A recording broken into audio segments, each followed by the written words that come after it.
नहीं, अब आप लोग छोटा सा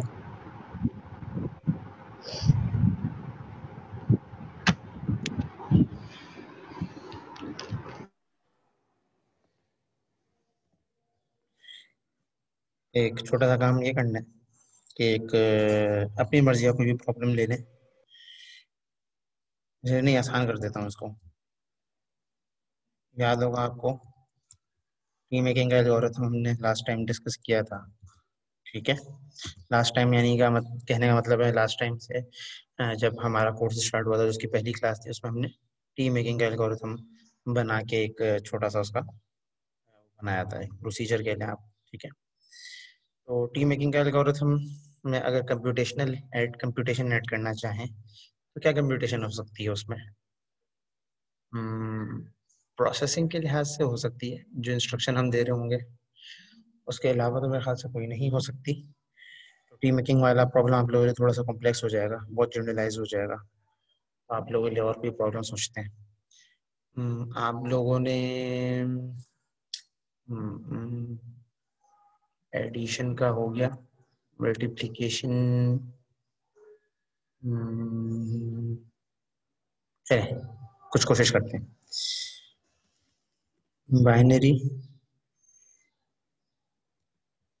मल्टीप्लिकेशन जो हमने पढ़ा था टॉपिक, ठीक है, उस बाइनरी मल्टीप्लिकेशन का आपने दो काम करना है। ठीक है। First one is to write an algorithm for that thing, and then second thing is to write pseudo code for that thing. यानी बाइनरी मल्टीप्लिकेशन का जो हमने टॉपिक स्टडी किया था स्टार्टिंग के अंदर, ठीक है, उसका आपने एल्गोरिथम लिखना है, फिर उसका सूडो कोड लिखना है। तो ये दोनों चीज़ें जो अभी हमने डिस्कस करी, उस सिंटेक्स को यूज़ करते हुए आप लोग प्राइवेटली उसके अंदर फिर चैट के अंदर मुझे शेयर कर दीजिएगा। तो इसके ऊपर बेसिकली एक छोटी सी प्रैक्टिस कर लें कि बाइनरी मल्टीप्लिकेशन के जो रूल्स हैं उसके लिहाज से एल्गोरिथम लिख लें पहले। एल्गोरिथम लिखने के बाद उस एल्गोरिथम को सूडो कोड में कन्वर्ट कर दें। प्रॉब्लम क्लियर है? प्रॉब्लम समझ आ गया कि करना क्या है?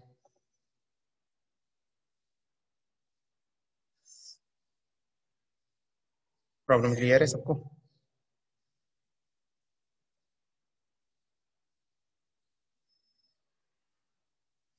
हमने बाइनरी मल्टीप्लिकेशन का जो प्रॉब्लम है ना, जो हमने बाइनरी मल्टीप्लिकेशन का टॉपिक पढ़ा था, जिसमें हमने कन्वर्जन करी थी, दो नंबर्स को मल्टीप्लाई किया था बाइनरी। ठीक है, जिस तरीके से 1011 मल्टीप्लाई बाय 1000 या 101 multiply by X Y Z number. ठीक है।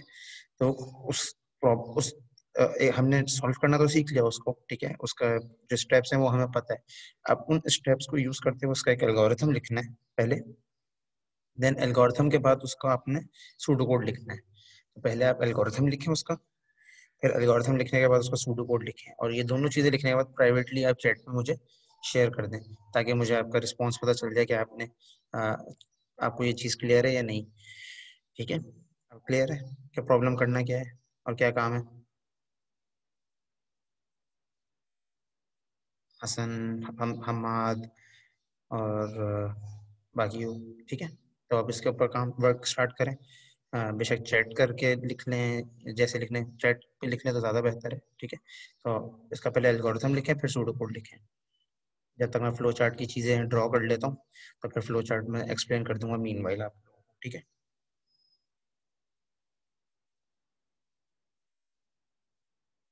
शेयर चैट पे करना है बिलाल, शेयर चैट पे करोगे आप?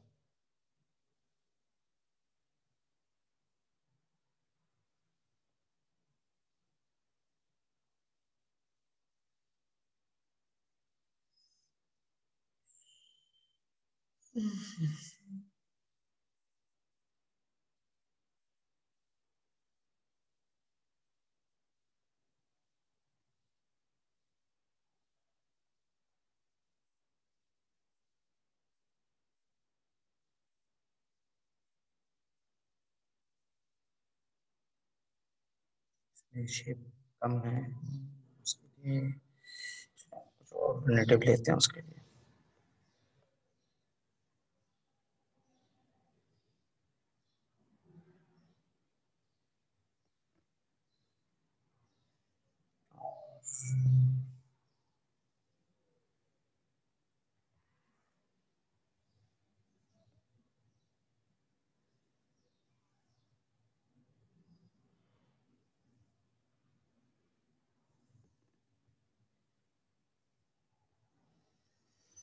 हम्म। हाँ, मोबाइल पे क्लास ले रहे हो तो ये तो आपको सोचना चाहिए कि मोबाइल पे क्लास लेते हुए कैसे करोगे। अब मोबाइल के अंदर भी चैट का ऑप्शन वैसे अवेलेबल होता है, बाय द वे आप उसके ऊपर लिख सकते हो। तो एटलीस्ट पार्टिसिपेट तो करो, जो समझ आ रहा है जैसे समझ आ रहा है उसको लिखो तो सही। ठीक है, सो सॉल्व करने की कोशिश करो। आई होप चीज़ क्लियर हो जाएगी।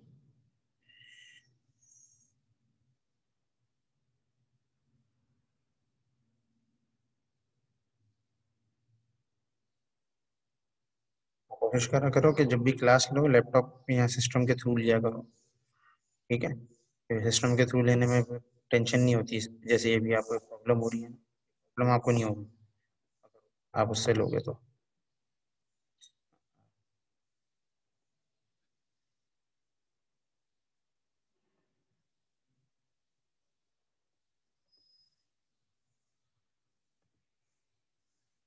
नहीं, पूरा एल्गोरिथम एक ही साथ लिखो, ऐसे नहीं करो, मतलब एक एक करके सारे स्टेप्स एक साथ करो और एक साथ शेयर करो फिर। इससे मुझे पढ़ने में भी आसानी होगी, आपकी जो लॉजिक है वो भी समझ आएगी। ठीक है, एक एक करके टाइप करोगे तो मुझे समझ नहीं आएगी। ओके, कोई मसला नहीं है, वैसे ही समझा रहा हूँ। अगर गलती से हो गया तो कोई प्रॉब्लम।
एक शेप खाली नहीं है, बाकी शेप्स तो हैं।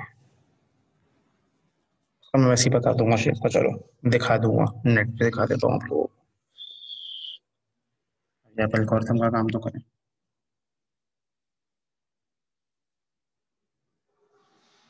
सुहाना, आप ने जो मल्टीप्लिकेशन का लिखा है ना, ये बाइनरी मल्टीप्लिकेशन का नहीं है, बाइनरी मल्टीप्लिकेशन का लिखो। चाहे वो आपने मैसेज किया हुआ है, गलती से आ गया, ठीक है सही, मसला नहीं।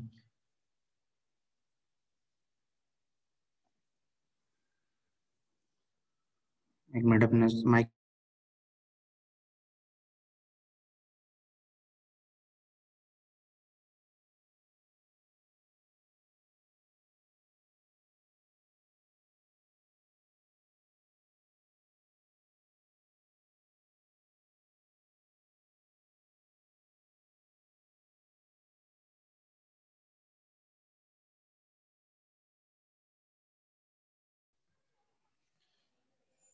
चलिए जी।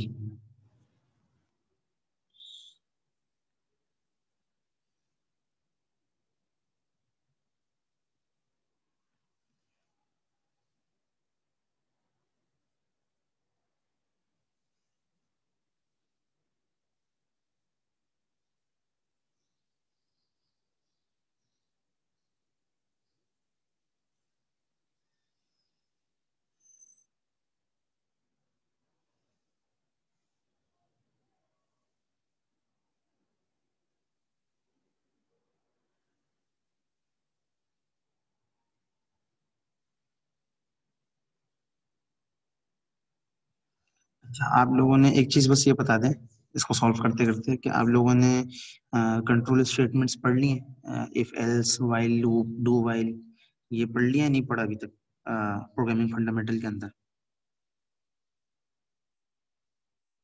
नहीं पढ़ा? ठीक है, सही है, सही है, सही है, ठीक है। नहीं पढ़ा तो फिर मैं भी फिलहाल इसको, चलो मैं इंट्रोड्यूस करा दूंगा या तो।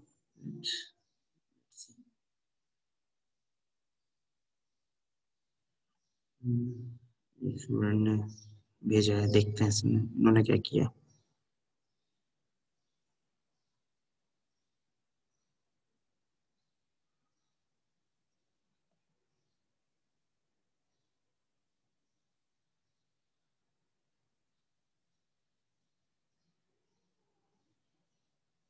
कोई मसला नहीं, मोबाइल अटेंड कर रहे हो तो आप लिख लो, उस पर टाइप कर लो, ठीक है।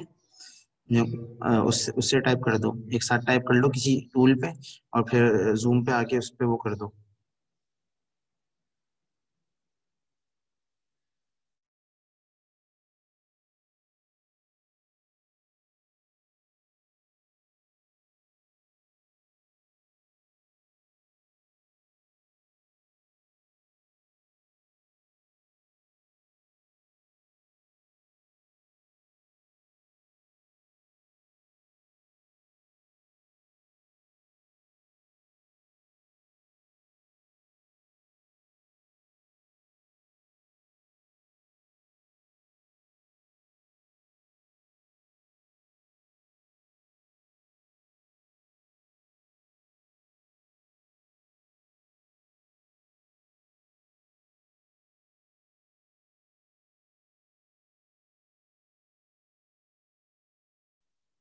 चैट पे लिख दो तो बेहतर है। अपना कि इमेज पे मुझे पहले डाउनलोड करनी पड़ेगी, फिर देखनी पड़ेगी उसके बाद। अ, परवेज, मिस्टर परवेज साहब।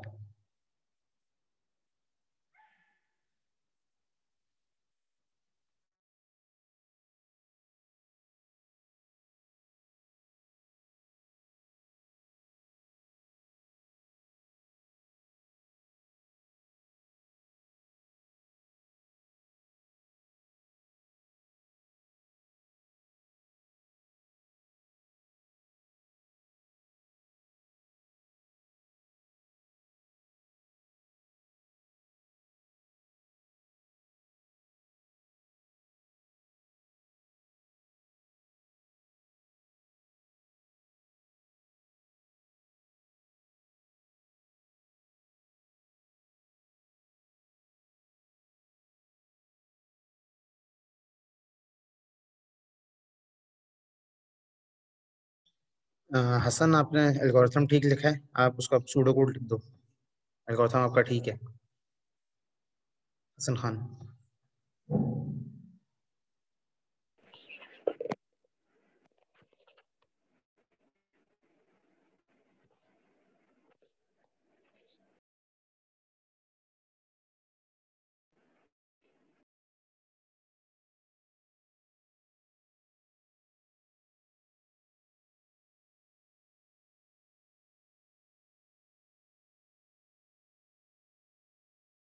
एक मिनट मुस्तफा, मैं चेक करता हूँ, बताता हूँ आपको।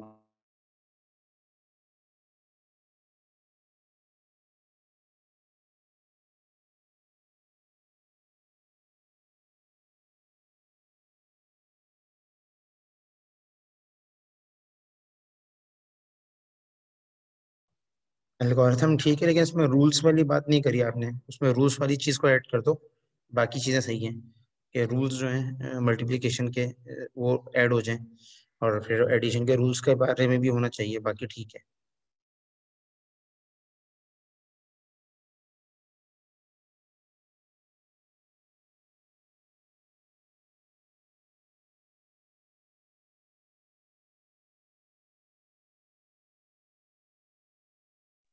ज्यादातर स्टूडेंट्स का यही मसला है, एल्गोरिथम तकरीबन सही है, लेकिन रूल्स वाली बात कोई नहीं लिख रहा, तो रूल्स वाली चीज लिखो।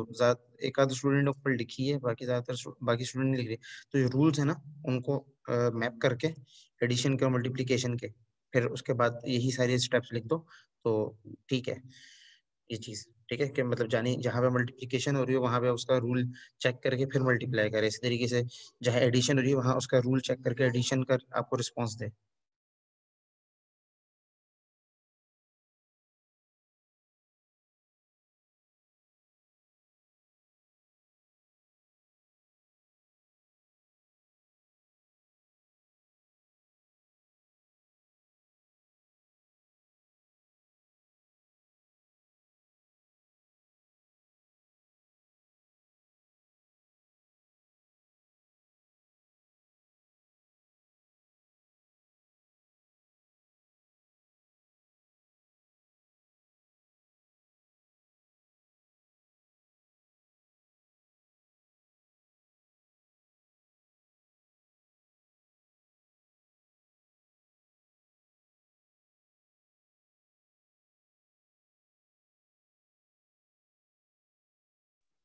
चलिए सूडो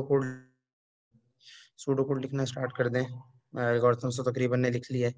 एक आध स्टूडेंट ने सूडो कोड भी शेयर किया है, मैं देख रहा हूँ उसको। मोहम्मद उवैस ने किया है। Start input objective multiply in binary save are. Again rules वाली चीज को आपने देखो उसमें सूडो कोड में मैप नहीं किया। रूल्स वाली चीज को तो मैप करो।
मोहम्मद साइम, आपने रूल्स वाली बात अगेन आप भी मिस कर रहे हो। रूल्स वाली बात लिखो। हमजा, आप भी वो वाली चीज ऐड करो, रूल्स वाली जो है। बाकी अब सूडो कोड लिखो जल्दी से, फिर हम लोग आगे बढ़े।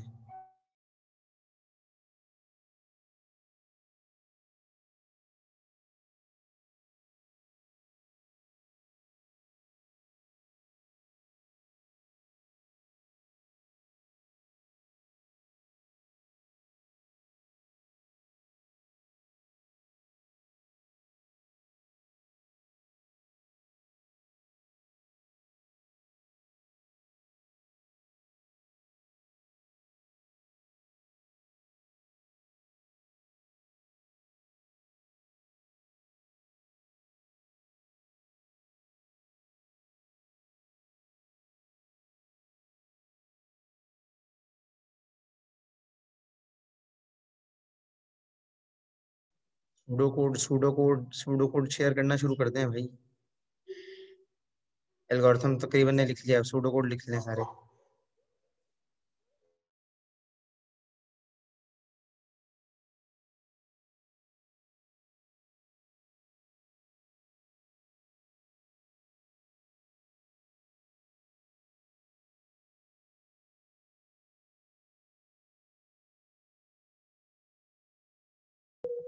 ठीक है, सूडो कोड तकरीबन ठीक है आपका, हसन। ठीक है।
ये पैरेललोग्राम होगा। जैसे मैं इसको मैं जब फ्लो चार्ट पे आता हूँ मैं बताता हूँ, तो इसके लिए मैं टूल यूज कर लेता हूँ।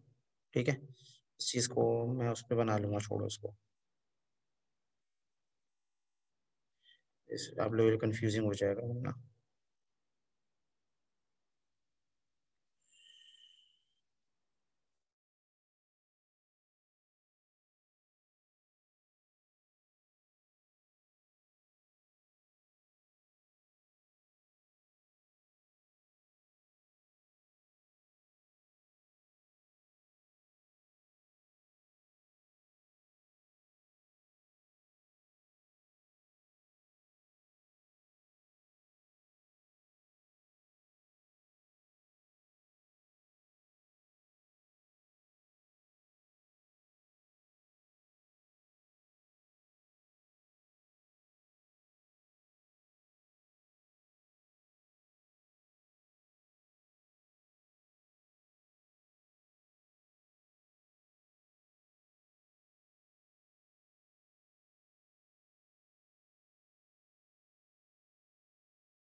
मेरे ख्याल से तकरीबन बच्चों ने कर लिया है। ठीक है, तो अभी कर लेते हैं। एक स्टूडेंट बोल रहा था थोड़ा सा रिकैप कर दें सूडो का। अरीब, क्या रिकैप कर दूं सूडो का भाई, ये बता दो।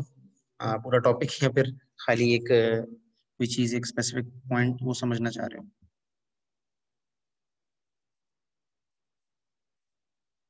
अरीब, आप बताओ।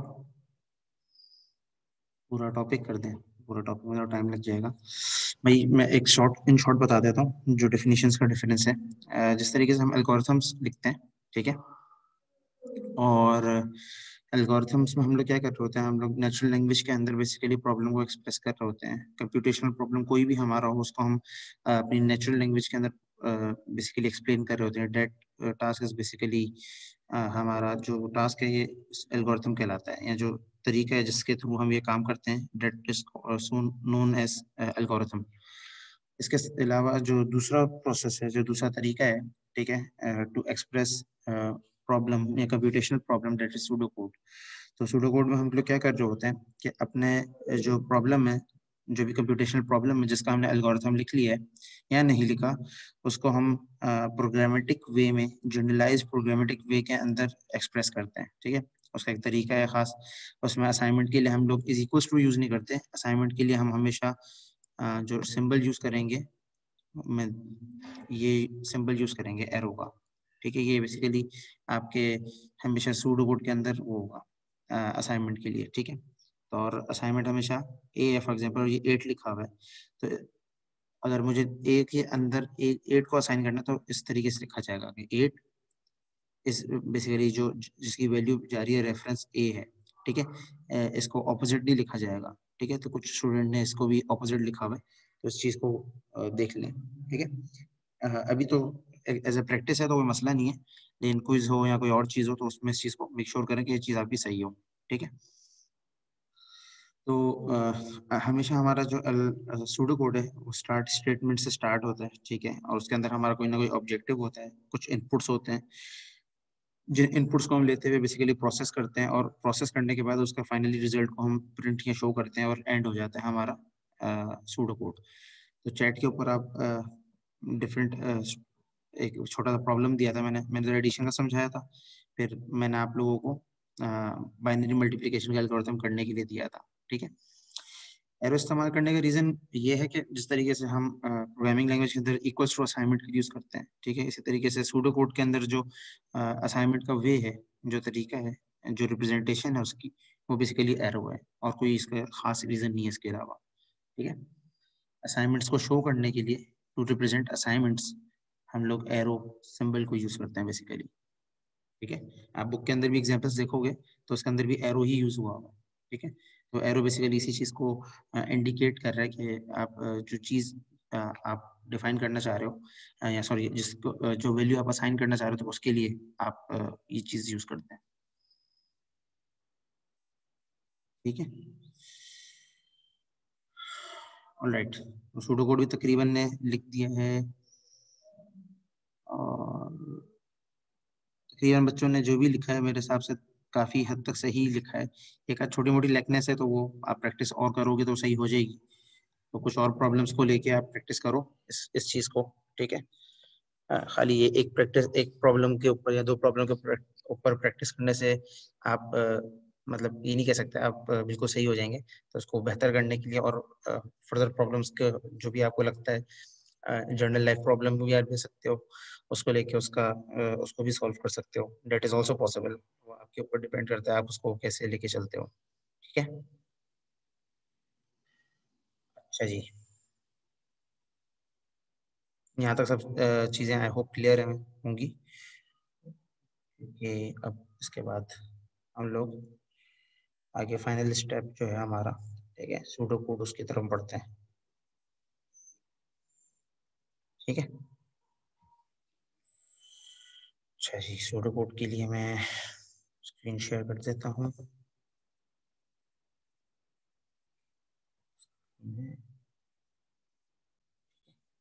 ऑलराइट,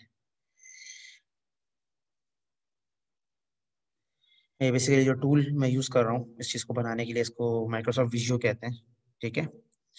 तो माइक्रोसॉफ्ट विजुअल आपको माइक्रोसॉफ्ट का जो पैकेज आता है वर्ड का, ऑफिस का पूरा जो, उसके अंदर भी होता है। अगर नहीं मिले तो आप अलग से भी डाउनलोड कर सकते हैं। और जैसे कि माशाल्लाह से हम हमेशा यूज़ करते हैं सॉफ्टवेयर्स को, उसी तरीके से ये भी यूज़ होता है, ठीक है। इंस्टॉलेशन सिंपल सिंपल है, कि जैसे डबल क्लिक करके आपने स्टार्ट करना है, और कुछ प्रॉम्प्ट्स आएंगे, उन प्रॉम्प्ट्स को पढ़ के उनको ऊपर यस या नो क्लिक करके आपने क्लिक करना है। ऐसे एक जगह यस ही आता है, एग्रीमेंट आता है, एग्रीमेंट को पढ़ के आप उसको एक्सेप्ट कर लें, और उसके बाद आप इस टूल का पाथ बता दें किस पाथ के ऊपर इसको सेव करना है, और फाइनली आपकी ये जो सॉफ्टवेयर है वो इंस्टॉल हो जाएगा, ठीक है। ये माइक्रोसॉफ्ट विजुअल है, मैं टाइप भी कर देता हूँ।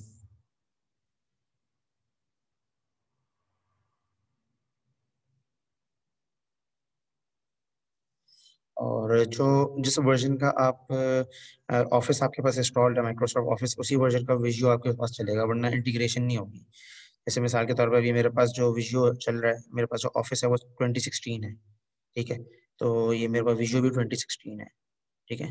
तो ये मैं 2013 या कोई और वर्जन नहीं चला सकता, कोई और वर्जन चलाऊंगा तो इंस्टॉलेशन में एरर दे देगा, ठीक है। जो विजुअल है वो दिखा भी देता हूँ, यहाँ ये है।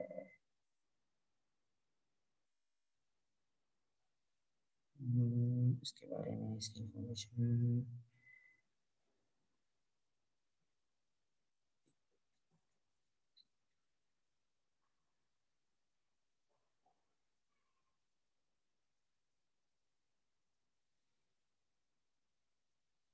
साजेब अपना कैमरा ऑफ कर लो, तुम सोते हुए नजर आ रहे हो सबको। कैमरा ऑफ करो अपना।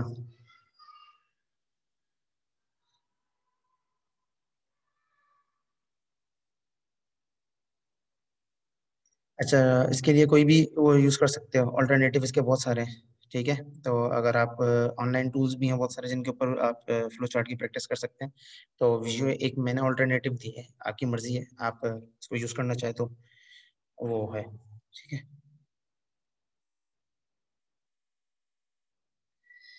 सादिक, ये मैंने अपना अकाउंट लॉगिन करके ही एक्टिव किया था, तो आप उसको भी अपना अकाउंट लॉगिन करके एक्टिवेट कर लेना, एक्टिवेट हो जाता है। ठीक है, वर्ड पे भी फ्लो चार्ट का ऑप्शन होता है, लेकिन वो इतना अच्छा नहीं है। आप फ्लो चार्ट बना सकते हो, उसके सारे सिंबल्स अवेलेबल होते हैं, लेकिन वो उतना मजे का नहीं बनता। विजुअ एक थोड़ा सा मोर प्रॉपर वे है के लिए आप बनाने के लिए।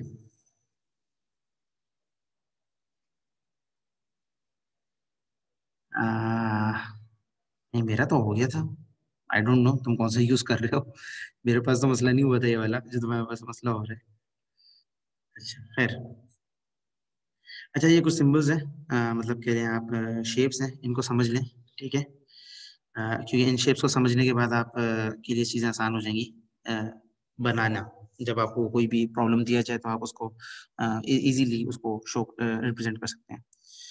स्टार्ट और एंड के लिए हमेशा आपके लिए ये ओवल सॉर्ट ऑफ शेप होता है। ठीक है, तो ये ओवल शेप यूज होता है। अच्छा, विजुअल के अंदर बनाने के लिए शेप सिंपल ये ड्रैग एंड ड्रॉप है। जो भी शेप चाहिए उसको ड्रैग एंड ड्रॉप करे तो वो शेप आ जाएगा आपके पास। डिसीजन, अगर आपका कोई प्रॉब्लम ऐसा है जहाँ पे आपने कोई डिसीजन लेना है, फॉर एग्जांपल अगर आपके पास ऐसी कंडीशन है कि अगर for example number less than 0 हो तो उससे मल्टीप्लाई ना करें, मिसाल के तौर पे। ठीक है, या अगर नंबर माइनस है तो उसको मल्टीप्लाई ना करें, तो वहां पे आपको डिसीजन लेना है बेसिकली, या दो कंडीशन में से एक कंडीशन को चूज करना है। तो वहां पे आप ये dollar sorry diamond shape use करेंगे। ठीक है, कहीं पे आपको कोई प्रोसेस करना है, डाटा जो भी आपको मिल रहा है उसको प्रोसेस करना है, उसके लिए आपके पास ये प्रोसेस बॉक्स होता है। ठीक है, अगर आपके पास ऐसा प्रोसेस है जिसके अंदर फर्दर सब प्रोसेसेस हैं, तो उसके लिए आप सब प्रोसेस बॉक्स यूज करोगे, जो कि ये है। डॉक्यूमेंट अगर कोई है आपके पास, या आपका कोई फ्लो चार्ट के अंदर कोई डॉक्यूमेंट भी इनकॉर्पोरेटेड है। ठीक है, क्योंकि फ्लो चार्ट आप ऑर्गेनाइजेशन के लिए भी बना रहे होते हो, कभी कभार आप किसी एक स्पेसिफिक पर्सन के लिए भी बना रहे होते हो। तो जिसके लिए भी अगर आप फ्लो चार्ट बना रहे हो उसमें कोई डॉक्यूमेंट शो करने की जरूरत है, तो आप डॉक्यूमेंट को भी ड्रैग एंड ड्रॉप कर सकते हो। डॉक्यूमेंट का भी एक सिंबल होता है। ठीक है, डेट इज दिस थिंग। अगर डेटाबेस है, डेटाबेस अभी आप लोगों ने फिलहाल नहीं पढ़ा। डेटाबेस अगर क्या होता है कि जहाँ पे बेसिकली ये टेबल्स के अंदर हमारा डाटा स्टोर होता है, और table is a combination of rose and column. तो टेबल के अंदर हम डाटा अपना सेव कर रहे होते हैं और उसको हम यूज कर रहे होते हैं। अगर कोई थर्ड पार्टी डाटा हम यूज करना चाहते हैं तो उसके लिए अलग शेप होता है। ये कस्टमाइज शेप है, इनको फिलहाल यूज करने की जरूरत नहीं है। ठीक, custom 1, custom 2, custom 3, custom 4। On page reference, of page reference ये है कि अगर आपका फ्लो चार्ट बहुत बड़ा है, ठीक है, और मतलब मल्टीपल पेजेस पे आ रहा है। ठीक है, जैसे अभी मैंने सामने फ्लो चार्ट बनाया, तो वो छोटा सा फ्लो चार्ट है। ठीक है, अगर आपका फ्लो चार्ट थोड़ा सा बड़ा है तो आप ऑन पेज रेफरेंस और ऑफ पेज रेफरेंस यूज करते हैं। ऑन पेज रेफरेंस का मतलब ये है कि मैं फॉर एग्जांपल मैं ऑन पेज रेफरेंस लिया। ठीक है, तो मैं इस बॉक्स को फॉर एग्जांपल इससे कनेक्ट कर दूं। ठीक है, और इसका जो रेफरेंस है, ठीक है, इसका मतलब क्या है, सॉरी, इसका मतलब क्या है कि इससे कनेक्ट कर दूंगा, तो इसका जो रेफरेंस है वो इसी पेज के ऊपर बेसिकली यूज हो रहा है। ऑफ पेज रेफरेंस क्या है कि मैंने इसको यहाँ पे कनेक्ट किया, और कहीं से भी कोई लाइन, बेसिकली जो लिंक है वो ड्रॉ किया, और वो मैं कर सकता हूँ। जब विजुअल में जिस भी शेप के ऊपर आप आएंगे ये एरो आपके पास हवर होने लग जाएंगे। ठीक है, तो एरो के ऊपर जब आप करेंगे तो आपको अगर शेप ऐड करना है तो शेप हो जाएगा, प्रोसेस है जो भी ऐड करना चाहें आप, वो आपको ऐड करने का ऑप्शन दे देगा ये। ठीक है, तो जिस चीज़ पे क्लिक करेंगे वो चीज़ ऑटोमेटिकली ऐड हो जाएगी। फिलहाल हम यूज़ नहीं कर रहे हैं। ये शेप्स की शेप के यूजेज समझ आ गए आप लोगों को, कौन सा शेप किस चीज़ के लिए यूज़ होता है और क्या है।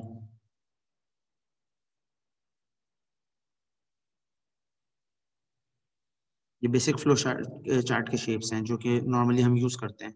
ठीक है, इसके अलावा भी हो सकते हैं क्रॉस फंक्शनल फ्लो चार्ट्स होते हैं, लेकिन अभी बेसिक आप पहले क्लियर कर लें अपना। क्रॉस फंक्शनल के ऊपर जाने की फिलहाल ज़रूरत नहीं है। वो आप फ्यूचर में जब ऑब्जेक्ट ओरिएंटेड आर्किटेक्चर डिजाइन या सॉफ्टवेयर इंजीनियरिंग पढ़ेंगे तो उसमें आपको ये चीज़ें देख देख लेंगे आप उसमें। सर्कल वाला ऑन पेज कनेक्टर है, ऑन पेज रेफरेंस है। ठीक है, फॉर एग्जांपल मैंने ये ऑन पेज रेफरेंस यूज किया। ठीक है, कस्टम वाला यूज नहीं करना, मैंने ये बोला है कस्टम वाले फिलहाल जरूरत नहीं है। कस्टम 1, कस्टम 2, कस्टम 3, कस्टम 4 को छोड़ दें फिलहाल। ठीक है। अच्छा फॉर एग्जांपल ये जो इनपुट बॉक्स है, अब मैं इसका रेफरेंस यूज करना चाहता हूँ। ठीक है। और ठीक है, तो मैं क्या करूंगा कि इस बॉक्स को मैं इससे कनेक्ट कर सकता हूँ और इसका रेफरेंस मैं इससे कनेक्ट कर सकता हूँ। जैसे मैंने डायरेक्ट ये लाइन ड्रॉ की हुई है ना, इसको मैं ऑन पेज रेफरेंस भी कर सकता हूँ। ठीक है। तो इट डिपेंड्स कि मेरी रिक्वायरमेंट क्या है कि मैं कैसे बना रहा हूँ। एक पेज पे अगर बहुत सारी चीज़ें गिच पिच हुई हुई है, मतलब बहुत सारे फ्लो मेरा बहुत कॉम्प्लेक्स है, क्रिटिकल वो है, मतलब समझ इजीली नहीं आ रहा, तो उसमें उस पेज पे भी मैं ऑन पेज रेफरेंस यूज करके भी चीज़ों को क्लियरिटी थोड़ी सी डाल सकता हूँ। अगर कहीं पे सिंपल है, जैसे सिंपल एक फ्लो चार्ट है, ठीक है, तो उसके लिए ये चीज़ करने की जरूरत नहीं है। ठीक है, उसके लिए सिंपल आप डायरेक्ट आप रेफर कर दो उसको। जो ये लाइन यूज की है ना, एक कनेक्टर है बेसिकली, कनेक्टर यूज करता हूँ। ठीक है।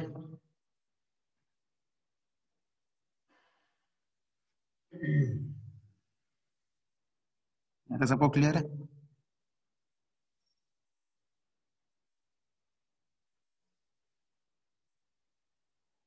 ठीक है, ये सेशन एंड होने वाला है, तो मैं सेशन को रिस्टार्ट करता हूँ। फिर हम लोग इसकी फ्लो को भी एक दफ़ा सही से अंडरस्टैंड कर लेते हैं, उस चीज़ को देख लेते हैं। ठीक है।